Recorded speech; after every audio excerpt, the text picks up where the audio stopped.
Hal tersebut membuat dia serta-merta menjadi murka, kemudian menebaskan pedangnya kepada orang alim itu, dan genap sudah menjadi 100 orang yang dia bunuh. Assalamualaikum warahmatullahi wabarakatuh. Sahabat yang dirahmati Allah, Rasulullah pernah bertutur tentang kisah di zaman Bani Israel, bahwasanya dulu ada seseorang yang telah banyak berbuat maksiat, dan kemaksiatannya ini berupa pembunuhan.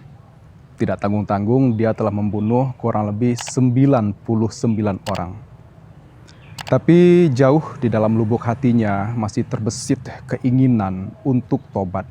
Sehingga lelaki ini mencari orang alim di kampung tersebut, kemudian mengutarakan maksud dan niat ikhlasnya bahwa dia ingin bertobat dan berubah. Tapi apa gerangan respon yang dia dapat? Setelah dia bertutur menceritakan niatnya, orang alim itu justru berkata, sudah membunuh 99 orang, sekarang ingin bertobat, tidak ada pintu tobat bagimu.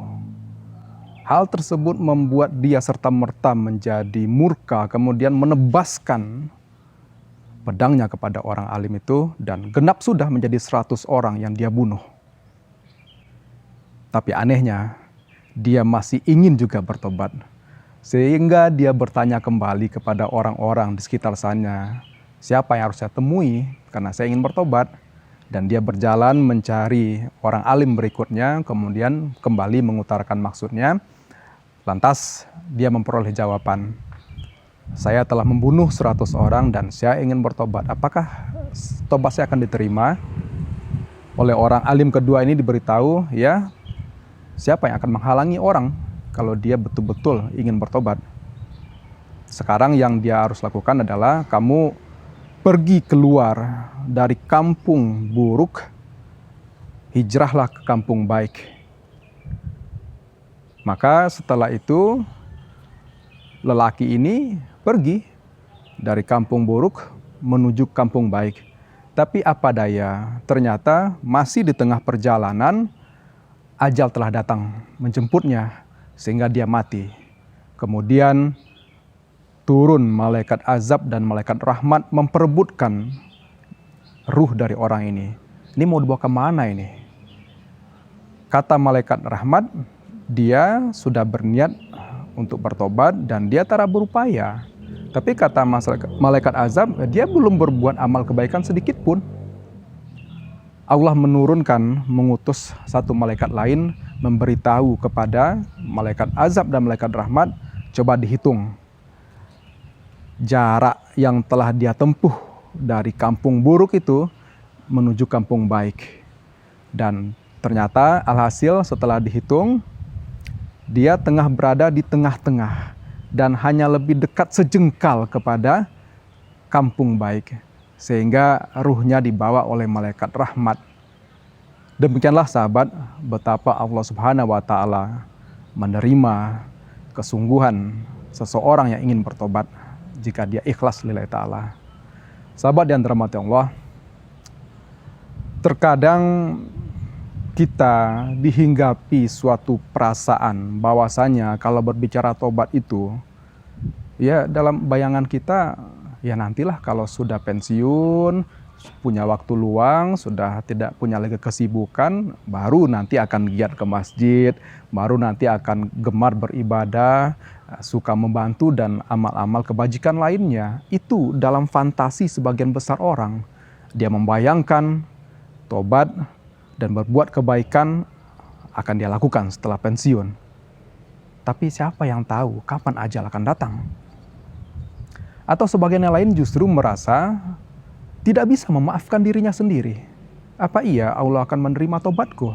Lawang dirinya sendiri juga belum bisa memaafkan kesalahan yang pernah dia buat dahulu, karena mungkin saking fatalnya kesalahan tersebut. Nah, ini juga jebakan dari iblis, sehingga membuat orang merasa putus asa dari rahmat Allah. Sahabat yang dirahmati Allah, setelah bertobat, kemudian yang harus dilakukan adalah berhijrah. Ada dua tipologi orang yang berhijrah. Pertama adalah mereka yang ketika dahulu memang bergelimang dengan kemaksiatan.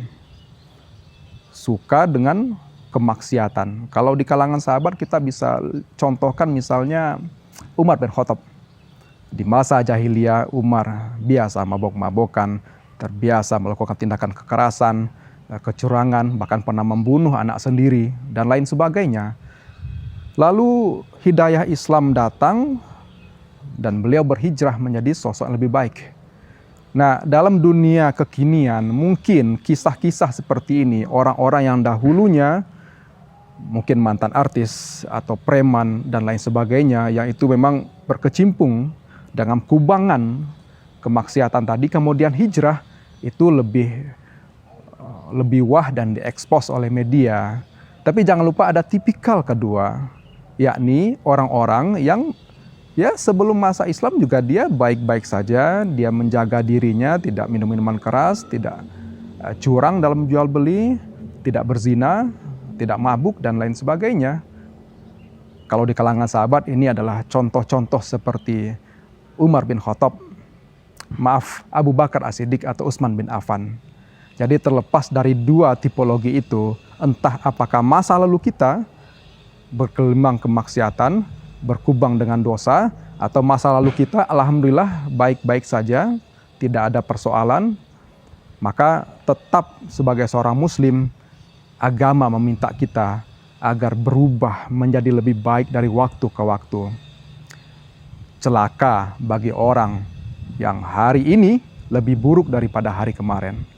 Rugi bagi orang yang hari ini sama saja dengan hari kemarin.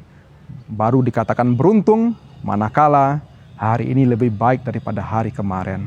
Oleh karena itu, setelah tobat terhadap segala perbuatan dan kekhilafan kita, berhijrah, berubah menjadi lebih baik, dan kuncinya adalah istiqomah dalam kebaikan.